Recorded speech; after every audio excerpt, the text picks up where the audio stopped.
বাংলাদেশ এবং বাংলাদেশের বাইরে পৃথিবীর বিভিন্ন প্রান্তে যেখান থেকে চ্যানেলে দেখছেন আপনাদের সকলকে সাদর আমন্ত্রণ তৃতীয় মাত্রায় দেখবার জন্য সাম্প্রতিক নানা বিষয় নিয়ে আলোচনার জন্য আমার সঙ্গে স্টুডিওতে রয়েছেন আমার ভাই বসা আছেন ব্যবসায়িক এবং রাজনীতিক এবং Bangladesh Malaysia chamber of commerce and ইন্ডাস্ট্রিজের ভাইস প্রেসিডেন্ট আরাফাতুর রহমান আপেল এবং আমার ডানে রয়েছেন Bangladesh plastic goods manufacturers and exporters association BPGMA এর পরিচালক সৈয়দ নাসির। স্বাগত আপনাদের দুজনকে তৃতীয় মাত্রায়। মিস্টার আপেল, আপনাকে বিশেষভাবে স্বাগত প্রথমবারের মতো তৃতীয় মাত্রায়।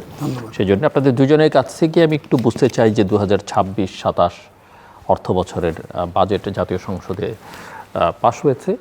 বাজেটটা শেষ পর্যন্ত কেমন দাঁড়ানো? কারণ বাজেট প্রস্তাবনার পর থেকে সংসদের ভিতরে বাইরে অনেক আলোচনা হয়েছে, অনেক দাবি দেওয়া ছিল, কিছু অ্যাড্রেস করা হয়েছে, কিছু অ্যাড্রেস করা যায়নি, সংযোজন হয়েছে, পরিমার্জন হয়েছে। সব মিলিয়ে শেষ পর্যন্ত কেমন হলো বলে মনে হয় আপনার কাছে? আসলে এই বাজেট সম্বন্ধে বিগত দিন থেকে শুরু করি, তাহলে জিনিসটা বোঝা যাবে। বিগত দিনে এই বাজেট শুধু কাগজ কলমে দেখেছি। বাজেটের নামে হাজার হাজার লক্ষ লক্ষ কোটি টাকা চুরি হয়েছে, ডাকাতি হয়েছে। তো বর্তমান সরকার, PNP সরকার আসার পরে এটাই প্রথম বাজেট ঘোষণা এবং বেশ বড় অঙ্কের বাজেট ঘোষণা। আমি বিশ্বাস করি বাজেট কিছু কিছু জিনিসের উপর আমি মনে করি যে ওদের উপর থেকে করটা, আমি ব্যক্তিগতভাবে বলতেছি, করটা ওদের উপর থেকে তুলে নেওয়া উচিত বলে মনে করি। যেমন যারা ছোট ছোট ব্যবসায়ী, ছোট ছোট যারা SME লোন নিয়ে ছোট ছোট ব্যবসায়ী, এদের উপর যে করটা, এগুলো এগুলো মানে এদের উপর না দিয়ে যারা ব্যবসায়ী, যারা বড় ব্যবসায়ী, যারা এক্সপোর্টার ইম্পোর্টার, যাদের উপর আমাদের বাংলাদেশের অর্থ নির্ভর করে, তাদের উপর যে ট্যাক্স সরকার যে বসেছে ওটা মোটামুটি চলবে। কিন্তু এই যে একদম যে মানে যারা ছোট ব্যবসায়ী, SME লোন নিয়ে, মুদির দোকানদার, এই চায়ের দোকানদার, বিভিন্ন এদের উপর থেকে মনে হয় কর বসানো ঠিক হয়নি। আর বাস্তবায়নের কথা যেটা বললেন, আমি বিশ্বাস করি বর্তমান সরকার যেভাবে দেশ পরিচালনা করছেন, আমার বিশ্বাস এই বাজেটের সাথে কাজের মিল থাকবে এবং এই বাজেটটাও ইনশাল্লাহ যে টার্গেট করে যে বাজেটটা তারা ঘোষণা করেছেন, আমার বিশ্বাস এই বাজেট যদি সত্যিকারে বাস্তবায়ন হয় তাহলে আমাদের দেশের অনেক উন্নয়ন হবে এবং দেশকে অনেক মানে দেশ যেভাবে পিছনে গিয়েছিল বিগত 17 বছর, আমার মনে হয় এই বাজেট বাস্তবায়ন যদি হয়, বাজেটের সাথে যদি কার্যক্রম বাস্তবায়ন হয়, তাহলে মনে হয়। আমি জাস্ট আপনার কথা সূত্র ধরেই প্রশ্নটা করি যে নির্বাচনের পরে, মানে একটা তো হলো অভ্যুত্থানের পরে একটা সময় গেছে অন্তর্বর্তীকালীন সরকার, তারপরে নির্বাচনের পরে সরকার, আগেকার সময়ের যেসব সমস্যা ছিল অনেকেই মনে করেছেন যে এটা নির্বাচিত সরকার আসলে সমস্যাগুলোর সমাধান হবে। তো অর্থনীতি বা ব্যবসা বাণিজ্য কি সেই অর্থে নির্বাচনের পরে গতি পেয়েছে কিনা সেটা একটু বুঝতে চেয়ে, ব্যবসায়ীরা আস্থাটা ফিরে পেয়েছে কিনা, যে কনফিডেন্সের ঘাটতিটা ছিল? আসলেই ব্যবসায়ীদের প্রথম শর্ত নিরাপত্তা। যখন আপনি যখন একটি দেশে গণতান্ত্রিক উপায়ে যখন নির্বাচিত সরকার আসে, অটোমেটিকলিভাবে দেশের যারা ব্যবসায়ী তারা মানে দুশ্চিন্তা যে থাকে, যে আগে কিছুদিন 1 বছর 8 মাস যে সরকার ছিল, বড় বড় ব্যবসায়ী কিন্তু তারা কিন্তু দুশ্চিন্তায় ছিল আদৌ ভোট হবে কিনা, আর ভোট হলে ভোটটা কেমন হবে। তো যাই হোক, আল্লাহ পাক অশেষ রহমতে একটু নির্দলীয় নিরপেক্ষ নির্বাচন হয়েছে, সরকার গঠন করেছে। আমার বিশ্বাস এই 3-4 মাসে তো মানে বোঝা যাবে না। আমার বিশ্বাস সরকার যদি এই নিরাপত্তা, যদি ব্যবসায়ীদের নিরাপত্তাটা যদি সঠিকভাবে দায়িত্ব পালন করে সরকার, আমার বিশ্বাস যে বিগত দিনের চাইতে ব্যবসা সামনের দিনগুলো আরও ভালো হবে, আরও অনেক কিছু হবে। বিদেশি বিনিয়োগ আসবে, বিদেশি যখন বিনিয়োগ আসবে তখন আমাদের যে বাংলাদেশের যে বড় বড় ইন্ডাস্ট্রিজ, বড় বড় কলকারখানা, এগুলো সব কিছু বিগত দিনের চাইতে এগিয়ে যাবে বলে আমি বিশ্বাস করি। মিস্টার সৈয়দ নাসির, আপনার টেক কি বাজেট নিয়ে 2026? ধন্যবাদ আপনাকে এবং দর্শক শ্রোতাকে সালাম, আসসালামু আলাইকুম। আমি এই অনুষ্ঠানের মধ্যে দিয়ে জুলাইয়ের সেই সংগ্রামী ছেলেপেলেদেরকে সংগ্রামী সালাম দিতে চাই। আর যারা শহীদ হয়েছে, যারা মৃত্যুবরণ করেছে, তাদের জন্য আল্লাহর কাছে মাগফিরাত কামনা করছি। এবং যারা একটি নতুন বাংলাদেশ দেখতে চেয়েছিল, এটা হচ্ছে আমার শুরু। আর দ্বিতীয় হচ্ছে বাজেট নিয়ে এটার ভালোর দিকটা হচ্ছে আমরা আগে দেখতাম বাজেটের একটা বড় লক্ষ্য থাকতো IMF বা ওয়ার্ল্ড ব্যাংকে খুশি করা বা ওদের নির্দেশনায় বাজেট তৈরি করা। এইবার বাজেটের মধ্যে IMF বা ওয়ার্ল্ড ব্যাংকে বেজার করতে না চাইলেও খুশি করার জন্য যে উদুগ্র বাসনা আমরা দেখতাম সরকারের মধ্যে, সেটা নাই। দিস ইজ কল আলহামদুলিল্লাহ। এবং আরেকটা মজার জিনিস ছিল আমাদের দেশের বড় বড় গ্রুপগুলা, আমরা বাজেটের পরে বলতাম যে এই বাজেটটা তীর মার্কার বাজেট, এই বাজেটটা ওয়ালটনের বাজেট, আমরাই বলতাম, টেক মেরে দিতাম। কারণ এই বাজেটে সবচেয়ে বেনিফিশিয়ারি কারা, কোন গ্রুপ নিয়েছে, কোন খাত নিয়েছে, আমরা সেটাকে উল্লেখ করতাম। তো এই বাজেটে এইবার এই জায়গাটাও মোটামুটি নিরপেক্ষ করার চেষ্টা পরিলক্ষিত হয়েছে, মানে এটাও একটা ভালো দিক।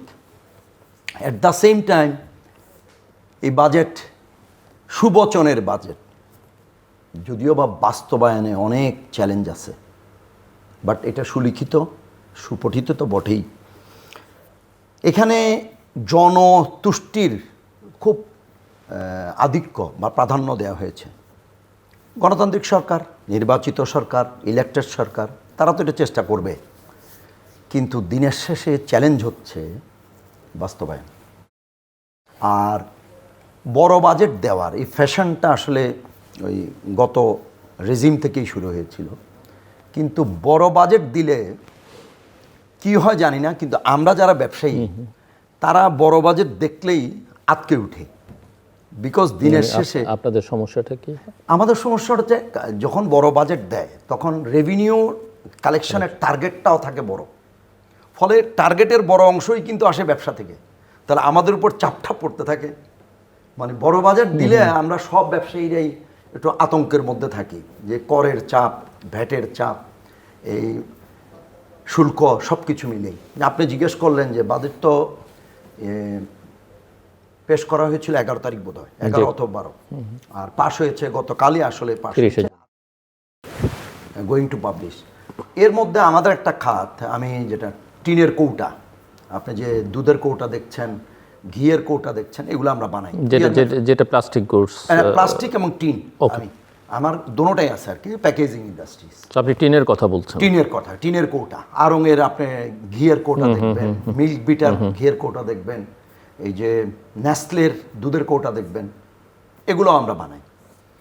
তো হঠাৎ করে আমরা দেখলাম যে তারা এসডি বসিয়ে দিয়েছে 10%। তো আমরা, আমাদের একজন শক্ত নেতা ছিল রূপালী চৌধুরী, ফিকি বার্জার, উনিদেরও একটা ক্যান ফ্যাক্টরি আছে।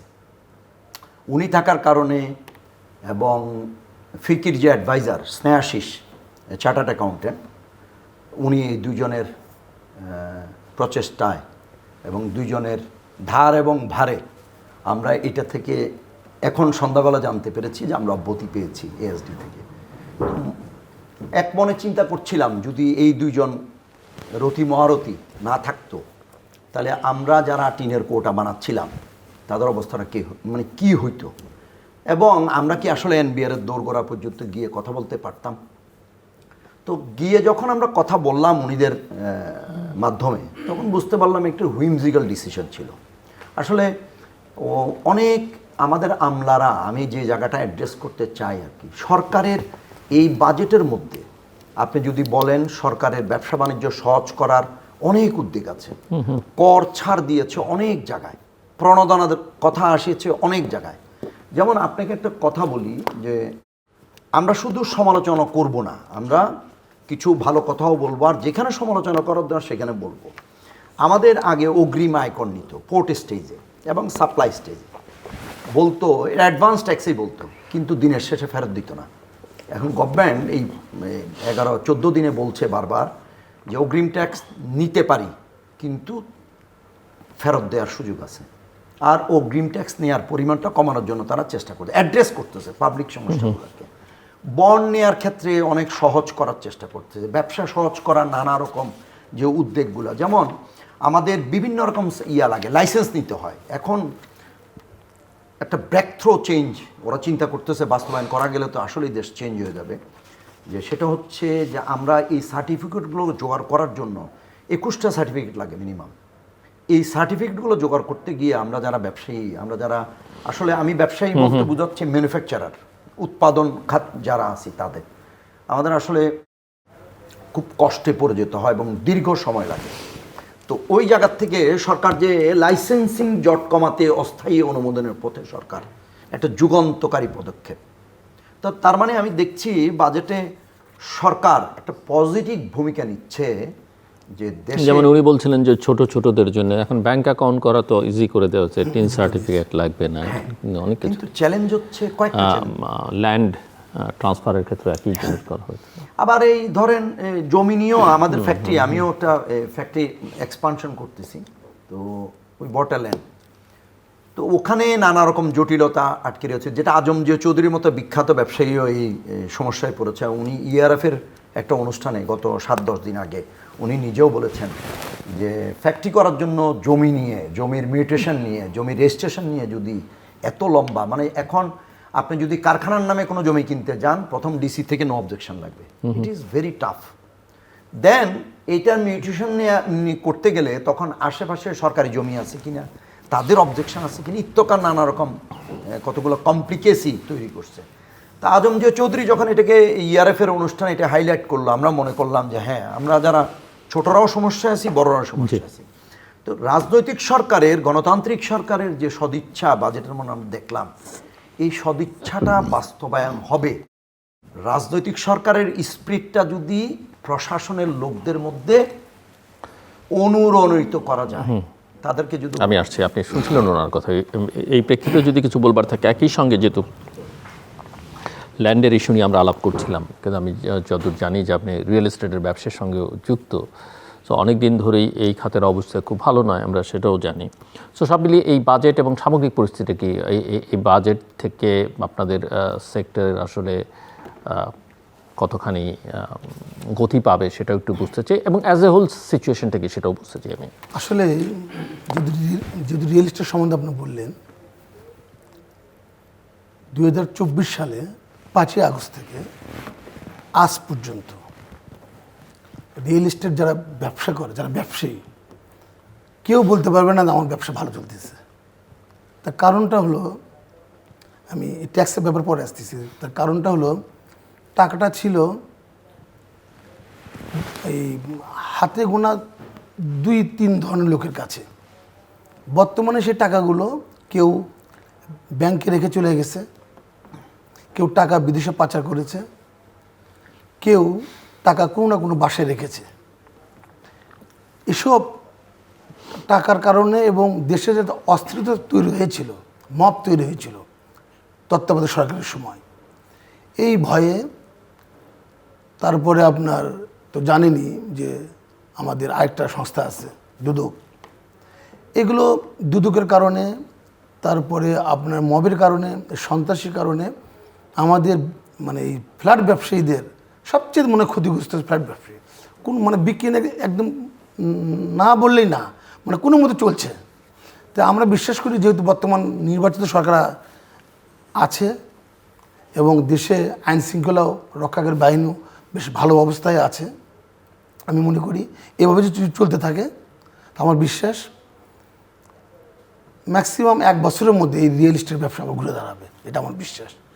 আর ভাইয়ের সাথে আমি কিছুটা একমত যে এই যে খাজনা খারিজ বা একটা জায়গা যখন ট্রান্সফার হয়, এসব সরকার অলরেডি, যিনি ভূমি প্রতিমন্ত্রী আছেন, অলরেডি তিনি কিন্তু ঘোষণা দিয়েছেন যে অতি অল্প সময়ে যারা জায়গা কিনবে তাদের জন্য খাজনা খারিজ, তাদের জন্য রেজিস্ট্রিকৃত কোনো ঝামেলা না হয়, বা তাদের একটা ওয়েবসাইটও, তারা একটা ওয়েবসাইট খুলছে, যদি কারো কোনো কমপ্লেন থাকে, কেউ যদি তাকে ঘুরায় বা কোনো অফিস যদি তাকে কোনো পেজটির মধ্যে ফেলায়, তাহলে সরাসরি তারা হস্তক্ষেপ করে তারা সমাধান করবে।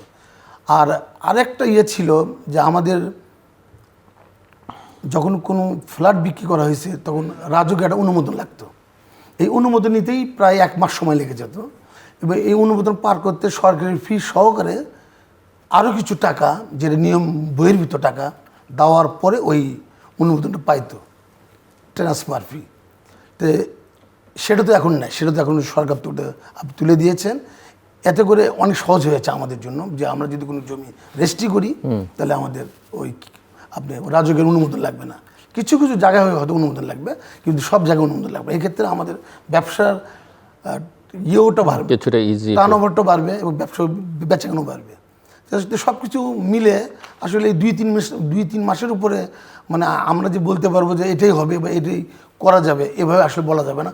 মিনিমাম 1 থেকে 1.5 বছর পার হওয়ার পরে আল্লাহ যদি হায়াতে বেঁচে রাখে, আপনি তৃতীয়মাত্র আপনি যদি আবার সুযোগ দেন কথা বলার, যেটা আমার মনে হয় 1-1.5 বছর পর আমি ভালোভাবে বলতে পারবো আসলে এখন বর্তমানে ব্যবসার অবস্থা। সৈয়দ নাসির, আসলে পজিটিভ কথা তো বললাম, কিন্তু এই যে সরকারের বা রাজনৈতিক সরকারের যে সদিচ্ছাটা, যে ভিশনটা, জনতুষ্টিটা, এটা আসলে প্রশাসনের মধ্যে দিয়ে বাস্তবায়িত হয়। এখন প্রশাসনের লোকদের মধ্যে যে মোটিভেশনটুকু যদি না হয়, হ্যাঁ, এই প্রশাসনের লোকরা আসলে ওরা পড়ালেখার জীবন থেকে শুরু করে সব সময় একটা দৃষ্টিতে তাদের জীবনটাকে চালিত করেছে, চাকরি চাকরি চাকরি। তো তার মাথায় তো এমন কিছু নেই যিনি আমার মিউটেশনটা যেই এসিল্যান্ড মিউটেশনটা নিয়ে কষ্ট দিচ্ছে, উনি তো বুঝারই চেষ্টা করতেছে না যে এটাতে দেশের শিল্পায়ন ব্যাহত হচ্ছে, কর্মসংস্থান ব্যাহত হচ্ছে, অর্থনীতি স্থবির হচ্ছে।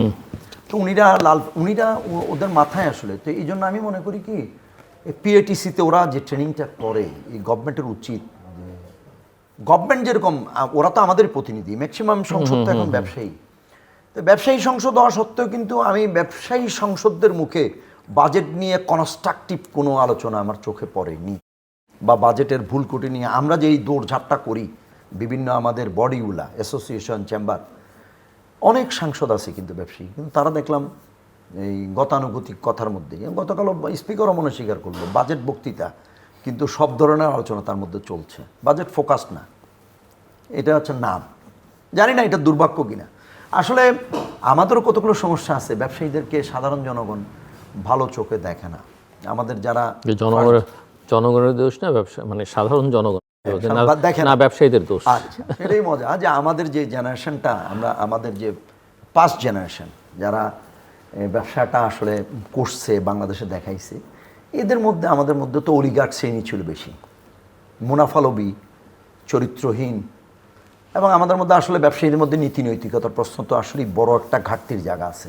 ফলে জনগণ যে মনে করেন ব্রাজিলে সোয়াবিন তেলের দাম বাড়ছে, মনে করেন ব্রাজিলে বাড়ছে, সেটা আসার সময় দিনে আমরা কিন্তু কালকেই সকালে সোয়াবিন তেলের দামটা বাড়াই দিই। আবার ব্রাজিলে যখন দামটা কমছে তখন কিন্তু আমরা তাৎক্ষণিক দামটা কমাই না, আমরা কি করি তখন বলি যে ওই নতুন রেটে সোয়াবিনটা আসুক না। তাহলে আমাদেরকে নিয়ে মানুষের মধ্যে, যেমন রমজান মাস আপনি দেখবেন, ভেরি ইন্টারেস্টিং, এটা হচ্ছে সবাই মুসলিম, আমরা সবাই ধর্মীয় চেতনায় বিশ্বাসী, কিন্তু রমজান আসলে কি অদ্ভুত কারণে সমস্ত ব্যবসায়ী তার সব পণ্যের কী করে দামটা বাড়ায়। ওয়ারেজ এইটা হচ্ছে সেই সময় হচ্ছে আমাদের সবচেয়ে বেস্ট সেলিং টাইম, তাহলে আমরা ভলিউমে বিক্রি করতে পারতেছি, প্রফিটটাকে মিনিমাইজ করার একটা সুযোগ আছে। তো ব্যবসায়ীদের সম্পর্কে জনগণ যে ধারণাটা পোষণ করে এটা মিথ্যা না, কিন্তু আমাদের চরিত্রের মধ্যে চাঁদের কলঙ্কের মতো অনেক কিছুই আছে। তো এখন আমার চাওয়াটা হচ্ছে এখানে যে রাজনৈতিক সরকারের যে ইচ্ছা, সদিচ্ছা, এবং দেশকে আসলে আপনি সরকারি কর্মচারী কত আমি জানি না exactly, it is near about 20 লাখের মতন, আর প্রাইভেট সেক্টর এটা অলমোস্ট 65 লক্ষ। যেমন সরকার হঠাৎ করে ডিক্লেয়ার করে আগামী ঈদের ছুটি 5 দিন, অমুকের ছুটি 3 দিন, 20 লাখ লোককে সন্তুষ্ট করতে গিয়ে উনি কিন্তু প্রাইভেট সেক্টরের উপর এই ছুটিগুলো চাপিয়ে দিচ্ছে। আমাদের সাথে ইভেন দে আর নট মানে ডুইং দ্য ডায়ালগ, আমাদের সাথে তারা কিন্তু কোনো কথাও বলছে না, জিজ্ঞাসাও করছে না ওয়ার দি প্রবলেম, আমাদের সমস্যা কি, প্রোডাক্টিভিটির ক্ষতি হচ্ছে কিনা, এক্সপোর্ট টাইম ফেল করতেছেন কিনা, এগুলো কিন্তু কোনো আলোচনা নেই। মনে চাইলেও ওই দুর্গাপুজো 2 দিন ছুটি, ঈদের 3 দিন 5 দিন ছুটি, অমুক ছুটি লাগাই দিচ্ছে। এটা হচ্ছে সহজ জনগণকে সহজভাবে তুষ্ট মাঝে মধ্যেই সরকারি কর্মকর্তাদের বেতন বাড়িয়ে বাড়িয়ে দিচ্ছে, দিচ্ছে। এই যে তারা প্রাইভেট সেক্টর সেটা এফোর্ড করতে পারে তাদেরকে কিনা, এবং যখন আপনি বাজারে তার বেতন প্রভাব বাড়াচ্ছে কি? তখন আমাদের এখানে চাপটা এসে পড়ে। কিন্তু সরকার তো বলছি 20 লাখ লোকের সংস্থান, আমরা 75 লাখ লোকের সংস্থান, তাহলে আমাদের উপর তখন এই যে চাপটা পড়ে, সেই চাপটা কিন্তু সরকার ধর্তব্যের মধ্যে আনছে না। তো এই সরকারের এই জায়গাগুলা আমরা যদি সরকারকে বুঝাতে পারতাম, যেমন আপনি আজকে আমাকে একটা প্ল্যাটফর্ম দিয়েছেন, আমি আমার কথাটা বলতে পারছি, সরকার মহোদয় শুনছে কিনা বা যারা নীতি নির্ধারক তারা শুনছে কিনা জানি না। যেমন এর আগের এমবিআর চেয়ারম্যান যিনি ছিলেন, নামটা ছিলেন সুন্দর, কিন্তু উনি আমাদের ব্যবসায়ীদের সাথে দেখা করতেন না। হ্যাঁ, উনি নাম চমৎকার, কিন্তু উনি কখনো ব্যবসায়ীদের সাথে মিটিং করতো না। এটা বাংলাদেশের একটা বড় দুর্ভাগ্যের জায়গা ছিল আর কি। তো এই আব্দুর রহমান সাহেব চলে গেলেন যিনি পাঁচটা, উনি কিন্তু অনেকগুলা মিটিং করেছে, মানে জনগণের সাথে কথা বলেছে, এবং সরকারের সদিচ্ছাটা মনে হয় উনি বুঝতে চেষ্টা করেছিল। এখন যিনি আসলেন আমরা জানি না উনি কেমন করবেন। উনি এই প্রথম কিন্তু তাদের নিজস্ব এনবিআর এর নিজস্ব লোককে চেয়ারম্যান করা হয়েছে। দিস ইজ দ্য একটা ব্রেক থ্রো জিনিস আর কি। তা আমরা আশাবাদী যে উনির অভিজ্ঞতা দিয়ে আরও ভালো কিছু করতে পারে কিনা, আমাদের জন্য ব্যবসাটাকে সহজ করা। তা আপনি যেটা বললেন বড় বাজেট দিলে অসুবিধাটা কি? বড় বাজেট দিলে আসলে নানা রকম ঝামেলা তৈরি হয়। আপনি যখন ডেফিসিট হবে, বড় বাজেটের একটা তো সমস্যা আছে, ডেফিসিট এমনিতেই বাজেটে এমনি ডেফিসিট। আপনি তাহলে যত বড় বাজেট দিবেন তত বড় আপনি যদি এখন 9,43,000 কোটিকে 10,43,000 করলেন, তাহলে একাধারে আপনি রেভিনিউর টার্গেট বাড়াবেন, একাধারে আপনার ডেফিসিট বাড়বে। তো যত ডেফিসিট বাড়বে তখন টাকাটা আসবে কোত্থেকে? হয় আপনাকে বিদেশি সাহায্য, এখন বিদেশি সাহায্য তো পাবেন না, কারণ এখন ইউরোপ তো নিজেই যুদ্ধের ভারাক্রান্ত, তাই না? এই মিডল ইস্টও যুদ্ধ ভারাক্রান্ত। আপনাকে সাহায্য করার মতন এখন অনুদান দেওয়ার মতন কিন্তু দেশ আর কেউ নেই। তাহলে আপনি কি করবেন? দিন শেষে আমার উপর ট্যাক্সটা ইম্পোজ করবেন মোর অ্যান্ড মোর, আর আরেকটা করবেন আমার যত ব্যাংক আছে ব্যাংকের থেকে টাকা নিতে থাকবেন। তো ব্যাংকে টাকা কই, তখন আপনি টাকা ছাপবেন, তো টাকা ছাপলে আপনি ইনফ্লেশন আসবে। এগুলোতে স্পাইরাল এফেক্ট, তাই না? তো স্পাইরাল এফেক্টগুলো মোকাবেলা করার মতন যে ধরনের অর্থনীতিবিদ, ব্যাংকার, অর্থ মন্ত্রণালয়ের লোক আমাদের দেশে তো একটু তার অভাব আছে বই কি। মিস্টার আপেল, এই ব্যবসা বাণিজ্য অর্থনীতির আলোচনা করতে গেলে এনবিআর তো একটা আলোচনার মধ্যে আসে, আরেকটা হচ্ছে যে বাংলাদেশের ব্যাংকিং খাত। সো আমি একটু আপনার কাছ থেকে শুনতে চাই যে কোনো পরিবর্তন এইসব জায়গায় আপনি দেখছেন কিনা, এবং প্রথমত প্রবলেমসগুলো আপনার মাধ্যমে এই তৃতীয়মাত্রার মাধ্যমে আমি সরকারের কাছে আহ্বান জানাবো, বর্তমান কিন্তু ব্যবসায়ী যারা আমরা, আমাদের সংগঠন ছাড়া কিন্তু ব্যবসা চলছে। তার কারণ এই বিসিসিআইয়ের যে আমাদের সংগঠন, মানে ব্যবসায়ীদের সর্বোচ্চ সংগঠন, এটা আজকে প্রায় 2 বছর প্রশাসক দিয়ে চলছে। আমি আহ্বান জানাবো সরকারের কাছে যত তাড়াতাড়ি সম্ভব বিসিসিআইয়ের একটা নির্বাচনের তারিখ বা একটা নির্বাচনী ইশতেহার ঘোষণা দেওয়ার জন্য। তার কারণ এই যে একটু ভাই যে বললেন যে বাজেট, আমরা দেখেছি যখন কোন সরকার বাজেট ঘোষণা করেছে তার আগে বিসিসিআইয়ের যারা নেতৃবৃন্দ ছিল তাদের সঙ্গে পরামর্শ করেছে যে কোনটাতে বাড়বে, কোনটাতে কমবে, কোনটাতে দেশের উন্নয়ন হবে, দেশের ক্ষতি হবে। তাই আমি সরকারের কাছে আহ্বান জানাবো যে যত তাড়াতাড়ি সম্ভব বিসিসিআইয়ের একটা নির্বাচনী ইশতেহার ঘোষণা করার জন্য, নির্বাচনী শিডিউল। তার কারণ তো বললামই। আর আপনি যে বললেন ব্যাংকিং এবং এনবিআর দুটো, মানে ট্যাক্সেশনের পলিসি যেটা বাংলাদেশে যে প্রসেস সেটা। আচ্ছা, ব্যাংকিং খাত তো মানে কিছু ব্যাংক, হাতে গোনা কিছু ব্যাংক বাদ দিয়ে প্রায় সব ব্যাংকই ধ্বংস। তার কারণ আমরা দেখেছি যখন একজন জিনুন ব্যবসায়ী গেছে কোনো ব্যাংক থেকে লোন নেওয়ার জন্য, দেখা গেছে যে ওই ব্যাংক ইচ্ছে করলে 15 দিন মানে অফিসিয়াল ডে 15 থেকে 20 দিনের মধ্যে তার লোন অ্যাপ্রুভ করে সে টাকা ডিসবার্সমেন্ট করতে পারে বা পারার মতো অবস্থা আছে। কিন্তু এগুলো না করে দেখা গেছে যে ভদ্রলোক ব্যাংক থেকে 1,000 কোটি টাকা বিভিন্ন নামে বেনামে ব্যাংক থেকে লোন নিয়েছে, তাকে আবার দেখা গেছে যে পরের বারে আরও 300 কোটি টাকা তাকে বাড়াই দিছে। এই ব্যাংকিং খাতে যে লুটপাট হয়েছে, যেটা আমার মনে হয় যে পৃথিবীর মধ্যে এটা নজিরবিহীন, যে বাংলাদেশে ব্যাংকে যেভাবে লুটপাট হয়েছে এটা পৃথিবীর মধ্যে নজিরবিহীন। তো বর্তমান সরকার আসার পরে যেগুলো ব্যাংক দুর্বল, 4-5টা ব্যাংক মিলে একত্র করে যে একটা সরকারের পক্ষ থেকে লোক দিয়ে যে চেষ্টা করছে যে যারা গ্রাহক আছে তাদের টাকাগুলো যেন তারা ফেরত পায়, এটা সরকারকে আমি সাধুবাদ জানাই। পাশাপাশি এটাও জানাই যে ব্যাংকগুলোর যে একটা ছিল, সংগঠন ছিল, এই সংগঠনের মাধ্যমে ব্যাংক থেকে কোটি কোটি টাকা লুটপাট বিগত দিনে যেগুলো হয়েছে, বর্তমান সরকার আসার পরে এই কাজ যেন না হয়। আর যারা ছোট ব্যবসায়ী, যারা 1 কোটি, 5 কোটি, 10 কোটি, এই ম্যাক্সিমাম 10 কোটি টাকা লোন হলে তার ব্যবসা সুন্দরভাবে চলে, এই লোনগুলোর জন্য ব্যাংকিং খাতের সহজ শর্তে দেয়, এটা আমি সরকারের কাছে আহ্বান জানাবো। কারণ এই ব্যাংকের কারণে অনেক বড় বড় ব্যবসায়ী দেউলে হয়েছে। আপনি তৃতীয় মাত্রার মাধ্যমে আমি দেখেছি অনেক ব্যবসায়ী, নাম বলবো না, তারা আজকে দেউলের পথে। আবার এটাও দেখেছি যে ব্যাংক থেকে লোন নিয়েছে, ধরেন যে একটা গার্মেন্টস ফ্যাক্টরি দেওয়ার জন্য, সেই টাকাটা নিয়ে গেছে সে আরেক জায়গায়। এটাও যেন মুভমেন্ট যেন যে কারণে লোনটা নেবে আসলে যেন ওই কারণে টাকাটা যেন ব্যবহার হয়, সরকারের এদিকেও খেয়াল রাখা লাগবে। আমার মনে হয় এগুলো যদি ঠিকমতো গাইডলাইন সরকার খেয়াল করে, আমার মনে হয় যে ব্যবসায়ীদের সুবিধা এবং ব্যাংকের যে ক্ষতি, আমার মনে হয় আগামীতে এমনি ট্যাক্স পলিসি ওভারঅল যা বাংলাদেশে জাতীয় রাজস্ব বোর্ডের বা তার কার্যক্রম, কর্মকাণ্ড, অ্যাপ্রোচ, অ্যাটিচিউড, হোয়াট এভার ইট ইজ, আসলে মানে সরকার যদি ট্যাক্স আমরা যদি না দিই, সরকার তো ডেভেলপমেন্ট করতে পারবে না। আর টাকা ছাপালে তো টাকার মান কমে যাবে। তো ট্যাক্স তো সরকারকে দিতেই হবে, কিন্তু আসলে যেখানে ট্যাক্স আরোপ করা উচিত সেখানে যেন সরকার ট্যাক্স আরোপ করে। এবং বাড়তি যেটা ভাই বললেন কিছুক্ষণ আগে, যে ট্যাক্সের উপর যে বাড়তি যে টাকাটা নাই, এই টাকাটার জন্য আমি সরকারের আহ্বান জানাবো, এটার জন্য সরকার না করে। কারণ এখন তো আমি ট্যাক্স দিচ্ছি, এই ট্যাক্স বেশি দেওয়ার কারণে তার উপর এক্সট্রা ট্যাক্স, মানে বিগত দিনে সরকার এক্সট্রা ট্যাক্স নিয়েছে, এটা যেন না হয়, এটা আমি সরকারের কাছে আমি এটা আহ্বান জানাবো। তাহলে ব্যবসায়ীদের জন্য খুব ভালো হবে। এবং এই যে এই ব্যাংকে অ্যাকাউন্ট খোলার ক্ষেত্রে সরকার যে নিয়ম করেছে ইনকাম ট্যাক্স ছাড়াই সেই ব্যাংকে অ্যাকাউন্ট করতে পারবে, এটা তো সরকারকে সাধুবাদ জানায়। তাতে করে মানুষ ভয়ে, ছোট ছোট ব্যবসায়ী তারা ব্যাংকে টাকা রাখতো না, টাকা ঘরে রাখতো। যে অনেক কিছুর কারণে এখন দেখা যাবে যে তারা সহজ সত্যি ব্যাংকে অ্যাকাউন্ট খোলার ক্ষেত্রে তারা অ্যাকাউন্ট খুলবে, ব্যাংকে টাকা রাখবে। এবং ব্যাংকেও কাছে আবেদন রাখবো, দয়া করে যারা জেনুইন ব্যবসায়ী তাদেরকে লোন দিয়ে দেশকে রক্ষা করুক, দেশের ব্যবসায়ীদের রক্ষা করুক, দেশের মানুষকে রক্ষা করুক। জি, মিস্টার সৈয়দ ট্যাক্স নিয়ে কথা বলছেন, আমি একটু অ্যাড করতে চাচ্ছিলাম আর কি ট্যাক্স নিয়ে।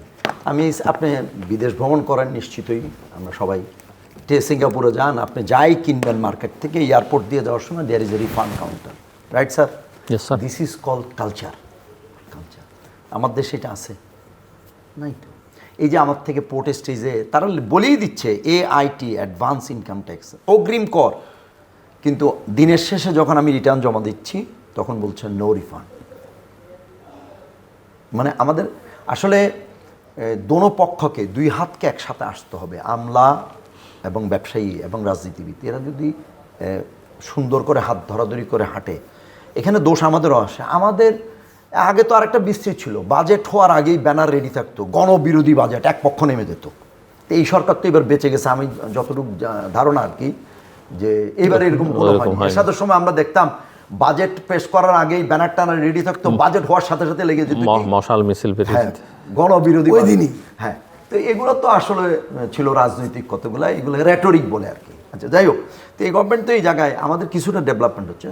তো ট্যাক্সের ক্ষেত্রে যদি এই কাজটা করা যেত, যে কিছু ভালো নমুনা হাজির করা, যে সিঙ্গাপুরের গল্পটা বললাম, অ্যাট দ্য সেম টাইম আপনি বিদ্যুতের সিস্টেম লস, আমি উদাহরণ দিচ্ছি, বিদ্যুতের সিস্টেম লস সবাই জানে এখন যে সিস্টেম লস আসলে কিছু না, এটা হচ্ছে পুরো দুর্নীতি। ট্যাক্স ডিপার্টমেন্ট এই যারা ট্যাক্সটা আহরণ করতেছে তাদের দুর্নীতি নিয়ে কিন্তু কেউ আমরা কথা বলি না। কেন বলি না সেটা আপনিও জানেন, আমিও জানি। আমি যে এখন বলছি, আমি জানি না আগামীকাল আমার ফাইল নিয়ে কী হবে। It's very dangerous. এবং আপনার চ্যানেলে বলছি, হয়তো কেটেও দিতে পারেন, আমি জানি না। আমি অনেক পত্রিকা দেখেছি, বাংলাদেশের জনপ্রিয় পত্রিকা, তৃতীয় মাত্রা এটা হয় না, আলহামদুলিল্লাহ, আমি এত বছরে আমরা সাস্টেইন করতে পারতাম। এবং আরেকটা ইন্টারেস্টিং, বাংলাদেশের সবচেয়ে জনপ্রিয় সংবাদপত্র, তার এনবিআর যত রিলেটেড নিউজ আছে, আমার কাছে মনে হয় ওরা এনবিআর এর মুখপাত্র, তখন তাদের নিজস্ব কোনো ভিউ থাকে না এবং আমাদের কোনো ভিউজ সেখানে আসে না, জাস্ট এনবিআর যা বলছে তাই। তা আমাদের অপরাধটা কি? আমরা মানে গেলেই ব্যবসায়ীদের সম্পর্কে এমন একটা নেতিবাচক আছে, সরকারের কাছে গেলেই আমি বারবার বলি, আমাদের বাট এটাও তো বলতে হবে যে আমি সবাই বলছি না, ব্যবসা বাণিজ্য তো থাকতে হবে, অর্থনীতি তো প্রাইভেট সেক্টরই তার মূল চালিকা শক্তি, কিন্তু ব্যবসায়ীর তো দুর্বলতা, সীমাবদ্ধতা আছে, এবং তারাও তো নানা, সবাই না হলেও কেউ কেউ তো নানা রকমের বড় অন্যায়, যেমন ওই যে উনি অলিগার্কের কথা বলেছেন, এই যে ব্যাংক থেকে এক খাতে টাকা তুলে আরেক খাতে বিনিয়োগ, লোন নিলেন এক প্রজেক্টের জন্য, নিয়েই প্রথম একটা বিলাসবহুল গাড়ি কিনলেন, একটা অ্যাপার্টমেন্ট কিনলেন, বাইরে টাকা পাঠিয়ে দিলেন, এগুলো তো ব্যবসায়ীরা করেছেন। রাইট, অস্বীকার করার কোনো জো নেই। আসলে ওই যে বললাম যে আমি তো শুরুতেই বললাম যে আমাদের পূর্ববর্তীদের সিনিয়ররা যা করছে তার কারণে কিন্তু জনগণ ব্যবসায়ীকে ভালো দৃষ্টিতে দেখে না। আবার সিনিয়রদের মধ্যে কিন্তু ভালো মানুষ আছে, আইডিয়াল বিজনেসম্যানও আছে যারা আদর্শ হিসেবে, আমাদের অ্যাপেক্সের মঞ্জুর ইলাহি সাহেবের নাম তো আমি এক মুহূর্তে বলতে পারি, আইসিসির মাহবুর রহমান সাহেবের নাম তো আমি বলতেই পারি, তাই না? তো আরেকটা খারাপ জিনিস আছে, আমার এতটুকু গেলে আমরা ডিরেইলড হয়ে যাব, যে আসলে ব্যবসায়ী যখন পলিটিশিয়ান হয়ে যায় তখন সমস্যা তৈরি হয়। প্রত্যেক বাংলাদেশে একটা বড় সমস্যা হচ্ছে এভরিথিং আন্ডার পলিটিক্স। এখন তো অবশ্য ব্যবসায়ীরা পলিটিশিয়ান হচ্ছে, পলিটিশিয়ানরা তো ব্যবসায়ী হচ্ছেন এখন ওটা কেউ বলে না যে পলিটিশিয়ানরাও কিন্তু এখন কম বেশি মোটামুটি। This is called paradox. এই প্যারাডক্সটা ভাঙা উচিত, এবং আমি আমার পক্ষ থেকে আমার ব্যবসায়ী সিনিয়র এবং জুনিয়র সবাইকে বলতে চাই যে আমরা ব্যবসা করতে আসছি, আমরা রাজনীতি করতে আসিনি। আমাদের রাজনীতি করা উচিত না। ছাত্ররা পড়তে গেছে স্টুডেন্ট পলিটিক্স, আমার মনে হয় বার দেওয়া উচিত না যে কে করবে পলিটিক্স, কে করবে না, সবাই করতে পারেন, পলিটিক্স করার সবার অধিকার আছে, কিন্তু সেটাকে কোনটাকে সে কিভাবে ব্যবহার করছে সেটা না। তবে আমি মনে করি যেমন আসলে পৃথিবীর কোন ভালো দেশে স্টুডেন্ট পলিটিক্স এইভাবে মেইন রাজনীতির সাথে স্টুডেন্ট পলিটিক্সকে মিলায়, সবার স্ট্রাগল তো একরকম নয় না। তো কিন্তু আমাদের দেশের আমার তৃতীয় বিশ্ব, আমার ইভেন ইন্ডিয়াতে পর্যন্ত স্টুডেন্ট পলিটিক্স মেইন রাজনীতির সাথে অ্যালাইন না। তো আমরাও চাচ্ছি যে না, স্টুডেন্ট পলিটিক্সে বেরিয়ে আসতে হবে। ডাক্তারদের রাজনীতি, ড্যাব ফ্যাব যতগুলো আছে সব main align to the political party. কেন তুমি তোমার এজেন্ডা নিয়ে কথা বলো উইদাউট মানে quote to the your political party. আমাদের ইচ্ছাটা ছিল এরকম, যে যার কাজ করবে সে তার কাজে মনোনিবেশ করেন, এইটুকু আমাদের। একটা বিষয় উনি উল্লেখ করেছিলেন, এই যে ট্রেড বডিগুলোর গুরুত্ব, আপনি যখন রূপালী চৌধুরীর কথা বললেন, মানে এটাও তো এক ধরনের বার্গেন করার জন্য সরকারের সঙ্গে বা পলিসিতে ইনফ্লুয়েন্স করা বলি, বা একটা রাইট পলিসি করবার জন্য একটা ভূমিকা রাখে। ট্রেড বডিগুলো তো আসলে বাংলাদেশে এখন নন ফাংশনিং অনেক ক্ষেত্রে নাই এখন তো। না, এখন স্যার একটা মজার কথা বলি, সেটা হচ্ছে উনি চাচ্ছেন, আমিও চাই, কিন্তু ইতিপূর্বে যারা ছিলেন আমরা তাদের মধ্যে কি পেয়েছি বলি, দু চারটা বা লাভ হয়নি তা না, কিন্তু আমাদের এই ট্রেড বডি তো আপনি যেমন পলিটিসাইজেশনের কথা বলছেন, ট্রেড বডিও তো সেটা আমরা তো সেই কারণেই বলছি যে আসলে পুরো বাংলাদেশটা রাজনীতির ভিতর ঢুকে গেছে, everything under consideration of politics, যেটা আসলে হওয়ার দরকার ছিল না। যে এফবিসিতে যিনি যাচ্ছেন, একটা নিয়মেই ছিল বিজেএমের প্রেসিডেন্ট হওয়া মানে কি আগামী দিনে এমপি হওয়া। উনি বিজেএমের প্রেসিডেন্ট হইতে যাচ্ছে না, উনি কিন্তু যাচ্ছে, তার নেক্সট টার্গেট হচ্ছে এমপি হওয়া অথবা মন্ত্রী হওয়া। এটা ছিল আমাদের একটা প্রচলিত একটা ইয়া ছিল আর কি। এই জায়গাটা কিন্তু ফলে উনি যখন রাজনীতিকে টার্গেট করে বিজেএমের প্রেসিডেন্ট হয়, এফবিসির প্রেসিডেন্ট হয়, তখন কিন্তু ব্যবসা প্রতিষ্ঠানগুলো কিন্তু আর উনির থেকে বেনিফিট নিতে পারে না। কারণ উনি তখন, আপনি কোন গভর্নমেন্টের আমলে এফবিসিসিআই গভর্নমেন্টের বিরুদ্ধে কথা বলছে? বিগত 15 বছর তো এফবিসিসিআই তৈরি হইতো সব গভর্নমেন্টের নির্দেশনায়, অমুক প্রেসিডেন্ট হবে, অমুক সেক্রেটারি হবে, এই আমরা এগুলো জানি তো। তো সেজন্য বলছি উনির আকাঙ্ক্ষাটা খারাপ না, কিন্তু এখন এই গভর্নমেন্টও যদি ঠিক সেম কাজটাই করে যে অমুক এফবিসিসিআই প্রেসিডেন্ট হবে, তাহলে কিন্তু এই গল্প একটাই, তাই না? যেমন একটা গভর্নমেন্টের বাই বলতেছি, অন্য কিছু না, যেমন গভর্নমেন্ট সিটি কর্পোরেশন অনেকগুলো নিয়োগ দিয়েছে, তো আপনি আগামী দিনে সিটি কর্পোরেশন ইলেকশন দিবেন, তো এই প্রার্থীটার সাথে যে প্রার্থীটা ক্ষমতায় নাই সে যখন ইলেকশনে প্রতিদ্বন্দ্বিতা করবে, লেভেল ফিল্ড কি হবে? ইলেকশন করার সময় যদি পদত্যাগ করেন, তার আগে তো আপনি তাকে অনেকটা ফেভার করে দিলেন না, আপনি তার জন্য কতগুলো পয়েন্ট অ্যাড করলেন না, তাকে যে 6 মাস আপনি সিটি কর্পোরেশন মেয়র রেখেছেন। তাহলে তো বলতে হবে যারা এমপি একবার হয়েছেন তাদের সঙ্গে অন্যরা আর কখনোই সুবিধা করতে পারবেন না, লেভেল প্লেইং ফিল্ড হবে না, কাজেই একবার এমপি হলে আর দ্বিতীয়বার এমপি হওয়া যাবে না। সেটা এমপির ক্ষেত্রে একটা জিনিস, আর স্থানীয় সরকার পরিষদগুলোতে কিন্তু একটা ভিন্ন জিনিস। আপনি তো আসলে, আমরা মনে হচ্ছে আমরা কি ওখান থেকে বেরিয়ে যেতে পারি? আমরা কি এই দলীয় সিটি কর্পোরেশনের থেকে বের হতে পারতাম না? এটা তো ভালো কালচার। যেমন আমি আপনাকে প্রাইম মিনিস্টারের একটা ব্যাপার বলি, আমার কাছে আমি না পুরো বাংলাদেশ উনিকে সালাম দিচ্ছে, সেটা হচ্ছে উনি এই যে প্রতিমন্ত্রী সাহেবের ছেলেদের নামে এবং নিজের নামে যে ইয়া করলেন, ওই ইউনিয়নগুলোর নামকরণ করলেন এবং সংসদে হাত চাপড়াইয়া কিন্তু সবাই এটা সাপোর্ট করছে উনি দলের লোকরা, কিন্তু প্রাইম মিনিস্টার কিন্তু তারপরের দিন নির্দেশ দিয়েছেন এগুলো বাতিল করেন। এটা কিন্তু জনগণের চোখে সুস্পষ্ট। আমি বলছি আমাদের বর্তমান প্রাইম মিনিস্টার তার পারফরমেন্স কি দেখাবে আগামী দিনে আমাদের দেখার আছে সুযোগ, কিন্তু উনির বিনয় ভদ্রতা এগুলো আমাদের চোখে এখন অনেকের চোখে পড়ছে, ভেরি পজিটিভ। উনি এই যে প্রতিমন্ত্রী যাকে নিয়ে উনি ঈদের দিন ঘুরেছিলেন গাড়ি নিয়ে, কোরবানি ঈদের বর্জ্য পরিষ্কার, উনির বিরুদ্ধে কিন্তু উনি অ্যাকশন নিয়েছেন উইদাউট আস্কিং। উনি যদি উনির সাথে ডায়লগ করতে কিন্তু এটা নিতে পারতো না। ইট ওয়াজ এ ভেরি পজিটিভ। আর যেখানে সংসদের সবাই মিলে ওইটাকে হাত চাপড়ায় সমর্থন দিছে, প্রাইম মিনিস্টার কিন্তু সেটারই উল্টে দিয়েছে। ইট ওয়াজ এ ভেরি আমরা এইটা চাচ্ছি, তাহলে সিটি কর্পোরেশনও আমরা উনির থেকে এটা চাই। আমলাদেরকে মোটিভেশন করা, আমলাকে উনির আদর্শের সাথে আমলার আদর্শকে মিলানো, যে আমার রাজনৈতিক কর্মসূচি এই সন্তুষ্টি জনতুষ্টি, আপনাকে এটা মাথায় রাখতে হবে। ব্যবসা ফ্রেন্ডলি এনভায়রনমেন্ট আমি চাচ্ছি, কারণ এই আপনি তো সরকার তো চাকরি দিতে পারবে না। দেশের ইকোনমিকে যদি মোবিলাইজ করতে হয়, দেশকে যদি একটা জায়গায় নিয়ে যেতে হয়, ব্যবসার তো কোনো বিকল্প নাই। এখন আমলারা এই পড়ালেখা করছে, আমলা হয়ে গেছে এবং তাদের মাথার মধ্যে এটার বাইরে কোনো কিছু নেই। এটি দিস ইজ ট্রু। হ্যাঁ, তো এখান থেকে যে উত্তরণ ঘটাতে হবে সেটা তো এই আমাদের পলিটিক্যাল লিডারগুলাই করবে। জি মিস্টার আপেল, একটা জায়গায় তার সাথে মানে আমার দ্বিমত পোষণ আছে। সরকার চালাচ্ছি আমি, আর সিটি কর্পোরেশনের দায়িত্ব যদি আমি অন্য লোককে দিই, তাহলে সে কি কাজ করবে? সে কি আমার সুনাম বয়ে নিয়ে আসবে? সরকার চালাচ্ছে একটা পলিটিক্যাল গভর্নমেন্টের সবটাই, সরকার চালাচ্ছে এখন বিএনপি। তা আমি কি একটা সিটি কর্পোরেশনের দায়িত্ব আরেকটা লোককে দিব? সে কি আমার সুনাম করবে নাকি দেশে উন্নয়ন করবে? সে এমন কাজ করবে ওই সিটি কর্পোরেশনকে যে মানুষ যেন বিরক্ত হয়ে ওই সরকারকে যেন গালিগালাজ করে। সরকারের এই পদ্ধতি আমার মনে সঠিক, আমার মনে হয়। তার কারণ বাট এই প্রশাসকটা দিয়ে দ্রুত নির্বাচনে চলে যাওয়াটা, নির্বাচন আপনার সাথে আমি একমত যে এটা দীর্ঘদিন না করিয়া এটা যত তাড়াতাড়ি সম্ভব নির্বাচন দেওয়া উচিত। কিন্তু প্রশাসক ক্ষেত্রে ভাইয়ের সাথে আমি দ্বিমত এই কারণে, প্রশাসক আমি ওই লোককে দেব যে প্রশাসক সরকারের লোক না হলে সে ওই সিটি কর্পোরেশনের উন্নয়ন করবে না, সিটি কর্পোরেশন ডেভেলপ করবে না, সিটি কর্পোরেশনের কোনো মানে উন্নতির মাধ্যমে ওই সরকারের নাম যেন সুনাম হয় এটা করবে না।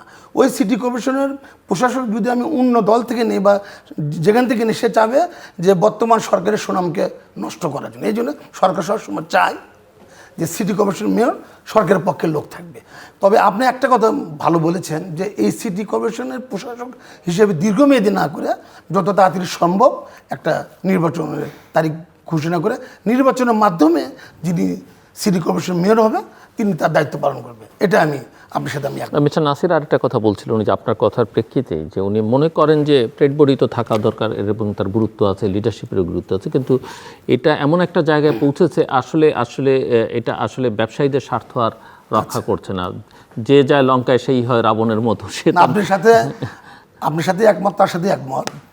আমি বলছি না এই বিসিসিআইয়ের যে নির্বাচন করে বিগত দিনে সরকার থেকে যে প্রেসক্রিপশন গেছে, ওই প্রেসক্রিপশন উনি সভাপতি, উনি সেক্রেটারি আর এনারা বডি। তো বর্তমান সরকারের কাছে আমি আহ্বান জানাবো যে বিগত দিনের বিসিসিআইয়ের যে কার্যক্রম ছিল এটা যেন বর্তমান সময় না হয়। যদি সেটাই হয় তাহলে জেলাও ব্যবসায়ীরা তাদের নেতা নির্বাচন করুক, স্বাধীনভাবে করুক। একটা ব্যবসায়ী আমি আমার কথা ঠিকই বললাম, কিন্তু ওখানে যা দেখা গেল সে সরকারের কাছে আমার কথাটা, আমার বার্তাটা সরকারের কাছে পৌঁছলো না। তা আমি মনে করি এই বিসিসিআই যে একটা দলের অনুগত হয়ে কাজ করা, এটা যেন না করতে পারে।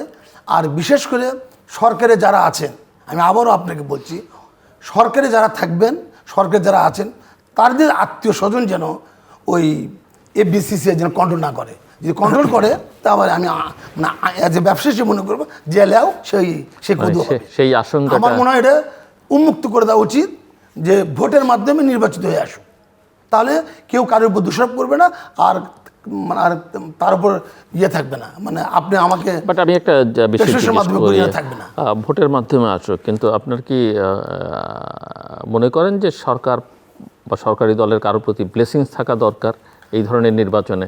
না, আমি মনে করি না থাকা ভালো। আমি মনে করি না, সরকারি ব্লেসিং থাকার দরকার নেই। আমি মনে করি সাধারণ ব্যবসায়ীরা ঠিক করবে কে কোন নির্বাচিত? ব্যবসায়ীকে ভোট দিলে কাকে নেতা বানালে তাদের প্রবলেম সলভ হবে, থ্যাংক ইউ আমি এটা মনে করি। মিস্টার নাসির।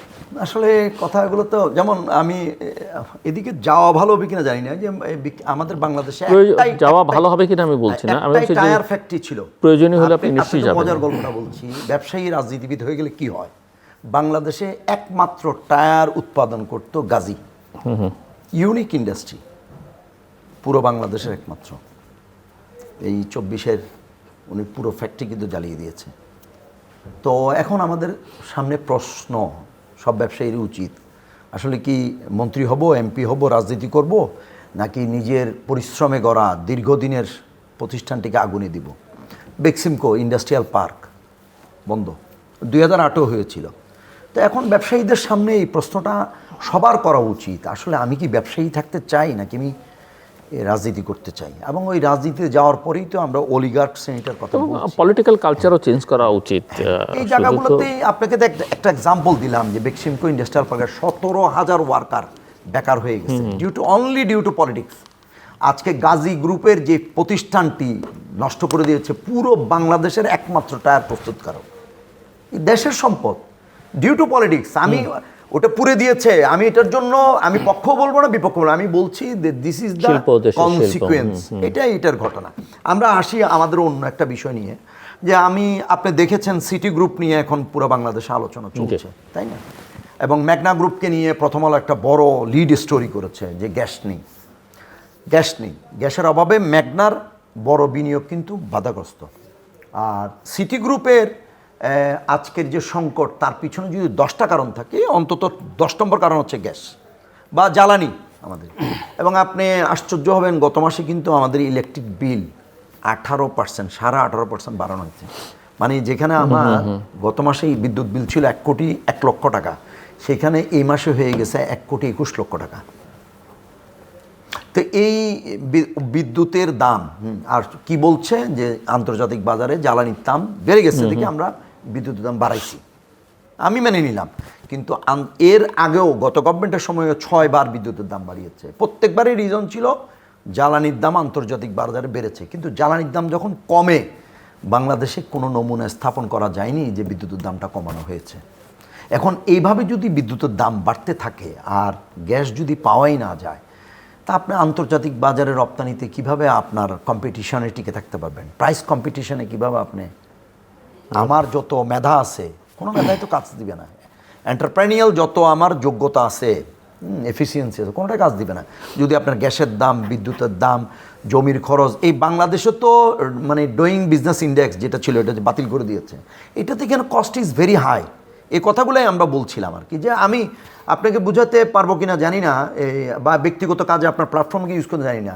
আমরা এটা আমরা ইউনিলিভারের জন্য করতে চাচ্ছিলাম এক্সপানশন, যে তাদের শ্যাম্পু ট্যাম্পুগুলো আমরা ওখানে টোল করব। তো উনি আমার মিউটেশনটা, প্রথম ডিসি সাহেব পারমিশন দিতে সময় নিল, লম্বা সময় এটা, তারপর এখন মিউটেশন আটকিয়ে দিয়েছে নানা রকম কারণ। আমি মনে করেছিলাম সেটা আমি ছোটো দিকে হয়েছে, কিন্তু আদম চৌধুরীর মতো লোক যখন বলেছে, তাহলে এটা সব ব্যবসায়ীর সমস্যা এখন জায়গা নিয়ে। তো জায়গা নিয়ে আপনার সমস্যায় পড়বেন, বিদ্যুতের লাইন নিয়েও সমস্যায় পড়বেন, গ্যাসের লাইনেও পাবেন না। তা আপনি বাংলাদেশ কিভাবে আপনি বিনিয়োগ বান্ধব করবেন? আর বিনিয়োগ ছাড়া যে এই দেশ আগাইতে পারবে না, এটা তো সবাই বুঝতেছে। আর আমি বাইদা বাইরে একটু বলতে, জোরালো কণ্ঠে বলতে চাই আমলাদেরকে বা সরকারকে, কেউ কি বলছে যে আমি বছরে অন্তত 5 থেকে 6 বার চায়না যাই এভরি ইয়ার। আমরা চায়নার, আমি প্রথম গেলাম 1999-এ, তা আমরা চায়নার একবার ছোট যুগটাকে দেখেছি। চায়নার উত্থানের পিছনে পুরো অবদানটা হচ্ছে বিদেশি বিনিয়োগ। যেমন আপনি এই যে ইলেকট্রিক ভেহিকেল, আপনি তো বছরে 5-6 বার যান, প্রধানমন্ত্রী তো ঘুরে আসলেন সম্প্রতি চায়না। আমরা খুব বেশি আগ্রহান্বিত ছিলাম, কারণ চায়নাতে গেলে প্রধানমন্ত্রীর মাথার মধ্যে ব্যবসাটা বুঝবে, কি চায়না কি হয়ে গেল, আমি কেন হতে পারবো না। আমরা তো আসলে সবাই তো তাকিয়েছি যে মানুষ বিদেশে গেলে কি হয়, নিজের নিজেকে নিজে প্রশ্ন করতে শিখে যে ওরা এখানে, আমি এখানে কেন। ভিয়েতনাম চেঞ্জ হয়ে গেল কেন? অনলি বিদেশি বিনিয়োগ, অনলি বিদেশি। আজকে তার উদাহরণটা দিয়ে আপনি ইলেকট্রিক ভেহিকেল, এটা তো মাস্টারপিস হচ্ছে ইলন মাস্কের পুরো থিম, আইডিয়া, সব কিছু। কারণ যারা অটোমোবাইল ইন্ডাস্ট্রিতে জায়েন্ট, যাদেরকে বলা হয়তো এরাই জনক, যে জার্মানি, পুরো জাপান, ওরা কিন্তু ইলেকট্রিক ভেহিকেল শুরু করতে পারেনি, এটা ইলন মাস্কের। এবং উনি করলেন কি, কারখানাটা করলেন চায়নাতে। চায়না এটাকে দ্রুত কোপ আপ করছে। আজকে ইলেকট্রিক ইলন মাস্ককেই এখন সমস্যার মধ্যে আছে BYD এবং হুয়াওয়ের কারণে। এটা তো আগামী দিনের পুরো ইলেকট্রিক ভেহিকেলের মার্কেট পুরো চায়নার দখলে যাবে। তাই বাংলাদেশে আমি যদি সহজে বিনিয়োগ করতে না পারি, ইন্ডাস্ট্রি করতে না পারি, ব্যবসা করতে না পারি, বিদেশি বিনিয়োগ কোত্থেকে আসবে? এবং বললাম যে এই যে সরকারের রাজনৈতিক সদিচ্ছা, আমি প্রথম আলোর এই নিউজটাকে আপনাকে আবার পরে একটু শোনাতে যাচ্ছি। লাইসেন্সিং জট কমাতে অস্থায়ী অনুমোদনের পথে সরকার, এটা যত দ্রুত করবে, আমাদেরকে যত সহজ করে দিবে, এই বিনিয়োগটা Ease of হবে, doing কারখানাটা business, হবে, yeah. ব্যবসাটা হবে। হ্যাঁ, এটা হলো একটা পয়েন্ট। জি। আর একটু করে কি বলবো ব্যাংকিং নিয়ে? বলেন। আচ্ছা, আর উনির টাইম থাকলে উনিকে দেন, এরপরের টাইম বলতে পারি, বলেন। So cost of doing business, is of doing business, this are the challenges. একটা 17 বছর তলাবিহীন ঝুড়ি নিয়ে এই সরকার দায়িত্ব নিয়েছে। ভাইয়ের যেগুলো কমপ্লেন, এটা তো আলাউদ্দিন চেরাগের মতো না যে বিএনপি সরকার গঠন করেছে 3-4 মাসের মধ্যে সব problem না, সেটা কিন্তু উনি বলছেনও না, আমি এমনি বলছেন না উনি। যে একটা সরকারকে সুযোগ দিতে হবে, যে একটা সরকার 2 বছর গেলে বোঝা যায় যে সরকারের উন্নয়ন কি আর সরকারের ব্যর্থতা কি। তো যেহেতু 3-4 মাস রানিং চলতেছে এই সরকার আপ্রাণ চেষ্টা করছেন। আপনি নিজেও জানেন যে আমাদের মাননীয় প্রধানমন্ত্রী কিছুদিন আগে না, কিন্তু ওনার না, মালয়েশিয়া আমি গিয়েছেন। আসছি, আপনার বুঝতে সুবিধা হবে। ওনার কনসার্নটা হচ্ছে যে উনি প্রধান নেতার মধ্যে তার আকাঙ্ক্ষা চেষ্টা দেখতে পাচ্ছেন, সেটা ট্রান্সলেটেড হচ্ছে কি না ওনার পারিষদবর্গের মধ্যে, বা পলিটিক্যাল গভর্নমেন্টটা আরেকটু এক্সটেন্ড করলে সরকারেরটা, মানে নীতি নির্ধারক পলিসি মেকারদেরটা যারা ইমপ্লিমেন্ট করবেন, ব্যুরোক্রেসি, তাদের মধ্যে সেটা অনুরণিত, ওনার ভাষায় যদি ঠিক আছে, এই ওনার শব্দ কথা ঠিক ব্যবহার আছে, করে, right. হচ্ছে কিনা ওনার কথা ঠিক আছে, ওনার কথা আমি বুঝেছি। কিন্তু আমি যেটা বলতে চাচ্ছি সেটা হলো যে আমরা যদি বুঝতে পারি, তো সরকার বুঝতে পারছেন না, সরকারও তো বুঝতেছে, কিন্তু সরকারকে তো একটু সময় দিতে হবে। আর বিদেশি বিনিয়োগ ছাড়া পৃথিবীর কোনো দেশ মানে ডেভেলপ হবে। কিন্তু বিদেশি বিনিয়োগ তো বিনিয়োগকারীরা উৎসাহ নেবে যখন দেখবে যে আপনার দেশীয় বিনিয়োগকারীরা বিনিয়োগ শান্তিতে আছে। তাহলে কি করতে হবে সরকার? একটা তারেকটার সঙ্গে রিলেটেড। সরকার কি করতে হবে? যারা দেশীয় যারা ব্যবসায়ী তাদেরকে সব ধরনের সহযোগিতা করতে হবে। আমলাতান্ত্রিক জটিলতা, ব্যাংকিং জটিলতা, নিরাপত্তা, এই সব কিছু মিলে যখন দেশীয় যারা ব্যবসায়ী তারা যখন ভালো থাকবে, তখনই কিন্তু বিদেশি বিনিয়োগকারীরা আসবে। আর বিদেশি বিনিয়োগকারী তখনই আসে যখন একটি শক্তিশালী নির্দলীয় নিরপেক্ষ সরকার থাকে, তখনই কিন্তু বিদেশি বিনিয়োগকারীরা আসে। তা আমার বিশ্বাস যে আজকে দেখেন, বিদেশি বিনিয়োগকারী বলতে আমরা কিন্তু আজকে অনেক বছর আগে হুন্ডা কোম্পানি জাপান, ওই একটা সুযোগ তারা পেয়েছিল। তারপরে যে সরকার, বিগত দিনে যে সরকার, তারা কিন্তু কখনো চায়নি যে বিদেশি বিনিয়োগকারী বাংলাদেশে আসুক। কিন্তু বর্তমান সরকার কিন্তু যে দেশেই গিয়েছেন, 2টা দেশে তিনি সফর করেছেন, তার একটাই চাওয়া ছিল আপনারা আমার দেশে আসেন, আমার দেশে বিনিয়োগ করেন, আমার দেশকে আপনি ডেভেলপ করেন, আপনাদের যা যা সাপোর্ট দরকার সব ধরনের সাপোর্ট বর্তমান সরকার করবে। তা আমার বিশ্বাস এই 2টা দেশ না, আগামী দেশে আরও বাইরে যাবে। আমার মনে হয় অনেক বিনিয়োগকারীরা আসবে এবং বাংলাদেশে একটু ভালো ভালো বিনিয়োগকারী আসে, বিদেশি ইন্ডাস্ট্রিজ করবে, বিদেশি কারখানা করবে। এতে করে এই যে আমাদের যে বাংলাদেশের যে একটা আছে, কর্মসংস্থানের যে একটা মানে গ্যাপ আছে, এটা আমার মনে পূরণ হবে। ইতিমধ্যে আবার সরকার ঘোষণা করেছে। একটা কথা আমি এখানে না, যেহেতু আপনার কথার প্রেক্ষিতেই, আমরা অতীতেও কিন্তু দেখেছি যে সরকার প্রধান বিদেশে গিয়ে মিটিং করছেন ব্যবসায়ীদের ডেকে। আমরা দেখছি বাংলাদেশে বিজনেস সামিট হচ্ছে, ইন্টারিম গভর্নমেন্টের সময় দেখলাম। এগুলো আসলে শেষ পর্যন্ত কাজে দেয় কি না, যদি না আপনি সিস্টেমটাকে চেঞ্জ করেন, প্রসেসগুলোকে ইজি করেন। কারণ বিগত সরকারের আমলে, শেখ হাসিনা সরকারের সময় কিন্তু ওই অর্থে কোনো বিদেশি বিনিয়োগ হয়নি। দিন যত গড়িয়েছে ইনভেস্টমেন্ট তত দূরে সরে গেছে। ইন্টেরিয়ামের সময়ও দেখলাম আমরা বিশাল সামিট করা হলো, কিছুই কিন্তু প্র্যাকটিক্যালি হয়নি।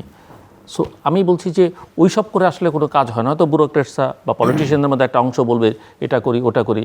শেখ হাসিনা তো বিশাল ব্যবসায়ীদের নিয়ে বিশাল টিম নিয়ে বিদেশে গেছে, কোনো লাভ হচ্ছে না। আমি প্রধানমন্ত্রীকে সাধুবাদ জানাই যে তিনি মালয়েশিয়াতে, চীনে তার এন্টুরেন্স খুব ছোট করেছেন, ব্যবসায়ী তো গেলে আপনারা যেতেই পারেন, আপনারা আপনাদের অ্যাসোসিয়েশন থেকে যেতে পারেন, ইন্ডিভিজুয়ালি চান, মানে প্রধানমন্ত্রীর সঙ্গে আসলে আপনার সাথে আমি একমত। পিকনিক মোডে গিয়ে তো আপনার সাথে আমি একমত, সরকারকে ধন্যবাদ জানাই। একটা স্বল্প টিম নিয়ে তিনি বিদেশে গিয়েছেন। বিগত দিন দেখেছি তার একটা উৎসবমুখর পরিবেশে আনন্দ ফুর্তি করতে মানুষ যেভাবে যায়, এভাবে দলবদ্ধ নিয়ে যায়, কারণ এটা খুব দেখা দরকার আসলে। এই যে সরকার প্রধানরা বিদেশে গেলে, প্রধানমন্ত্রী গেলে বা মন্ত্রীবর্গ গেলে, যাদের নিয়ে এখানে আসলে মিটিং করা, তারা আসলে কতজন কোন মানের ব্যবসায়ী, আদৌ তারা বিনিয়োগ করেন কিনা, বা বাংলাদেশে যখন বিজনেস সামিট হয় কারা এসছেন, তারা আসলে বিনিয়োগ করবার সক্ষমতা আছে কিনা, সেগুলো আসলে পরীক্ষা নিরীক্ষা করে দেখা না। দরকার। ঠিকই আছে, অলরেডি কিন্তু চীনের সরকার বা চীনের যারা ব্যবসায়ী তারা কিন্তু বলেছেন যে বাংলাদেশে তারা বিনিয়োগ করবে, বাংলাদেশের তারা আমি আর জাস্ট 1 মিনিট, আপনি আপনার কথা শেষ করতে হবে। আচ্ছা, আমি যেটা মানে সরকার তো আসার পরে একটা ব্রিফিং দেয় যে যখন কোনো দেশে রাষ্ট্রপ্রধান যায়, ওখান থেকে আসার পরে একটা ব্রিফিং দেয়। অলরেডি সরকারের পক্ষ থেকে আপনি মালয়েশিয়াতে আমি ছিলাম, মালয়েশিয়াতে সাংবাদিক সম্মেলনের মাধ্যমে সরকার কী কী কার্যক্রম ওখানে করেছে তারা বলেছেন সরকারের পক্ষ থেকে, এবং চায়নাতেও যখন ফিরে আসে তার আগে সাংবাদিক সম্মেলনের মাধ্যমে তারা বলেছেন। কিন্তু দেশে আসার পরে যে আনুষ্ঠানিকভাবে যেটা করা, মানে আমি মনে করি দরকার, দেশের মানুষকে জানানো দরকার যে আমি দেশের বাইরে গিয়েছিলাম, আমি এই মনে হয় সেটা প্রধানমন্ত্রী কিছুটা সংসদে বলেছেন। আগে তো আবার ওই প্রেস কনফারেন্সের মধ্যে জানানোর মধ্য দিয়ে কি হতো সেটা আমরা দেখেছি। সেই নাটক আমরা আগের নাটক আর এখন নাটক পার্থক্য না। আগে ছিল না, আমি বলছি যেহেতু এখানে একটা কার্যকর সংসদ আছে, একটা ইলেক্টেড গভর্নমেন্ট আছে, সংসদেই যদি তারা ঠিকঠাক মতো জানান এবং সংসদ যদি জবাবদিহিতার মধ্যে সরকারকে রাখে, না ঠিকই আছে। তো তবে আমি বিগত দিনের সাথে এই সরকারকে আমি অ্যাড করবো না, কারণ বিগত দিনে আপনার এই থ্যাংক ইউ আমি বলি বিগত দিনে বাজেট মানে হাজার হাজার লক্ষ লক্ষ টাকা লুটপাট করা। তা আমার মনে হয় এবার যে বাজেট দিচ্ছে সরকার, আমার মনে হয় সে বাজেটের যা যা করণীয় সরকার করবে। আমি ছোট্ট করে শেষ করতে হবে। প্রতিমন্ত্রীর ছেলের নামে, নিজের নামে যে বন্ধ করেছে, সেটা ইভেন সাবেক প্রধানমন্ত্রী বেগম খালেদা জিয়ার নামেও একটা সুপারিশ গিয়েছিল উনি কিছু একটা প্রতিষ্ঠান করার জন্য। আমরা আদ্দিন হাসপাতালের ক্ষেত্রে মন্ত্রী মহোদয় যেরকম ন্যাক্কারজনক কথা বলেছে, ওই পরিবারটা আকিস পরিবারকে আমরা সবাই চিনি এবং ওদের নন পলিটিক্যাল এফিলিয়েশন আমরা সবাই জানি, এবং এটা পুরোটা চ্যারিটি ছিল। এখানে অনিয়ম পাওয়া গেছে, আপনি ওকে রেকটিফাই করা মানে আপনি বন্ধ করে দেওয়ার জন্য তো আসেনি। কোনো কিছু বন্ধ করা, আপনাকে মৃত্যুদণ্ড যেমন ভালো জিনিস না, কোনো কিছু বন্ধ করা তো ভালো না। আপনি একটা হাসপাতাল বন্ধ করতে পারবেন, কিন্তু একটা হাসপাতাল চালু করা কিন্তু চারটিখানি বিষয় না। তো মন্ত্রী মহোদয় তো বন্ধ করলেনই। তিনি যে ন্যাক্কারজনক কথা বললেন, টাকার থলে নিয়ে ঘুরছেন, আমি প্রধানমন্ত্রীর দৃষ্টি আকর্ষণ করতে চাই, উনি ওই প্রতিমন্ত্রীর ক্ষেত্রে যেরকম রিয়াকশান দেখিয়েছে, এখানে একটা রিয়াকশান দেখানো দরকার। 1, 2 আমি লাস্ট ইমোশনাল একটা পয়েন্ট বলছি আর কি। 5টি ব্যাংক আজকে 2 বছর ধরে ঝুলে আছে। গ্রাহকদের অবস্থা, যারা আমানতকারী, তাদের অবস্থা ভয়াবহ। তারা নিজেদের টাকা রেখেছিল কিন্তু তুলতে পারছে না। আর ওই ব্যাংকগুলোতে যারা চাকরি করত, আমার batchmate all through first class কেমিস্ট্রিতে এক্সিম ব্যাংকে চাকরি করছেন, আজকে হতাশায়। এবং আমরা কেউ খবরও নিচ্ছে না যে এই ব্যাংকগুলোকে আসলে কি করতে যাচ্ছে, এবং এই ব্যাংকগুলার এই যারা স্টাফ চাকরি করতেছে, ওদের যে হতাশা, ওদের যে হাহাকার, আমরা কেউ কোনো ফোরামে তেমন কোনো ভালোভাবে বলছি না, এবং সরকারও কিন্তু এটা মনোযোগ দিচ্ছে না। এখন আবার ইসলামী ব্যাংকে নিয়ে সরকার যেই অবস্থাটা তৈরি করতেছে, আসলে বলেন ডক্টর ইউনূস সাহেবের একটা চেতনা ছিল যে গ্রামীণ ব্যাংক আমি তৈরি করেছি, দিস ইজ মাই প্রোডাক্ট, এটা আমাকে দাও। এবং আমাদের প্রতিষ্ঠানও, আমার ব্যাংক আমাকে লোন দিচ্ছে কিন্তু মিস্টার নাসিরকে দেখে যে আমি এটা তৈরি করেছি, তাই না? এবং ওরা আমাকে প্রায় জিজ্ঞেস করে আপনার ছেলে কখন আসবে, ওনারশিপ, এটা সিস্টেম। এটার বাইরে আরও 10টা পদ্ধতি আছে। This is one of the good system.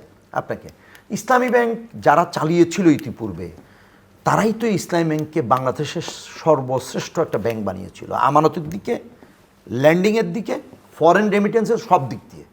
এটা 5টা ব্যাংকে তো ঝুলে রাখলেন, তারপর ন্যাশনাল ব্যাংক এর বাইরে রাখলেন। আল আরফাই ব্যাংকটা ভালো ছিল, ওইটা তত্ত্বাবধায়ক সরকারের ব্যর্থতা, আল আরফা ইসলামী ব্যাংকটা নষ্ট করা।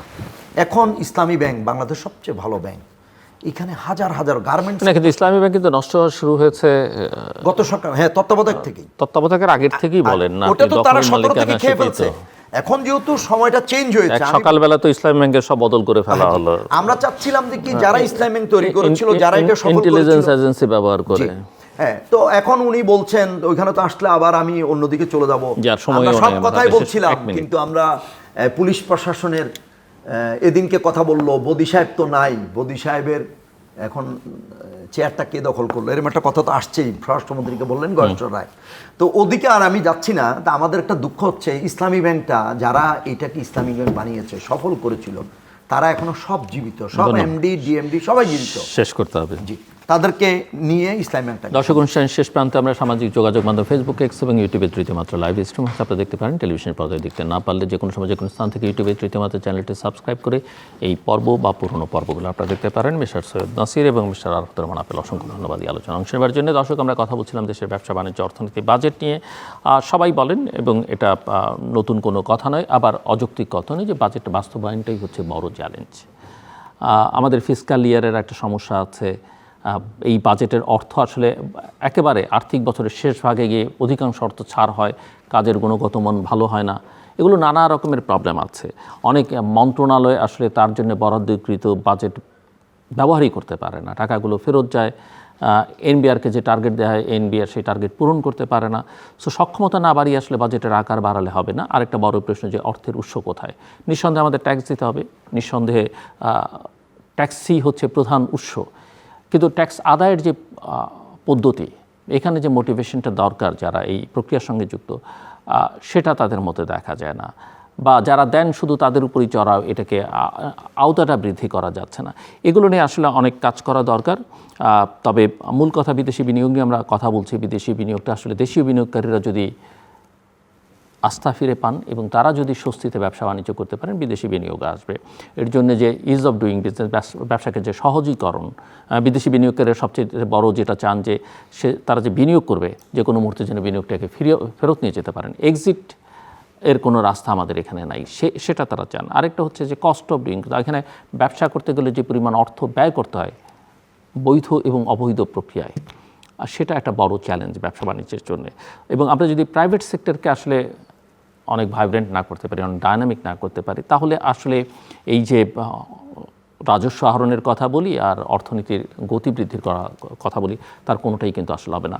এই যে সোশ্যাল সেফটি নেট, এগুলো দিয়ে মানুষের কল্যাণ করা যাবে, কিন্তু এগুলো দিয়ে আসলে অর্থনীতির চাকাকে গতিশীল করা বা আমাদের গ্রোথ বৃদ্ধি করা, জিডিপির কথা আমরা অনেক সময় বলি, এগুলো কিন্তু হবে না। কাজে ওই জায়গাটাতে আসলে অনেক বেশি মনোযোগ দিতে হবে। এবং একটা সরকারের জনপ্রিয়তা, তার সাফল্য অনেকখানি নির্ভর করে আসলে প্রাইভেট সেক্টর কত সফলভাবে কাজ করতে পারছে তার উপরে। সোশ্যাল সেফটি নেটের গুরুত্ব আছে, কিন্তু শুধুমাত্র সোশ্যাল সেফটি নেট দিয়ে কিন্তু মানুষকে শেষ পর্যন্ত সন্তুষ্ট করা যায় না। দর্শক, আমাদের সঙ্গে থাকবার জন্য অসংখ্য ধন্যবাদ। আপনাদের সবার জন্য শুভকামনা।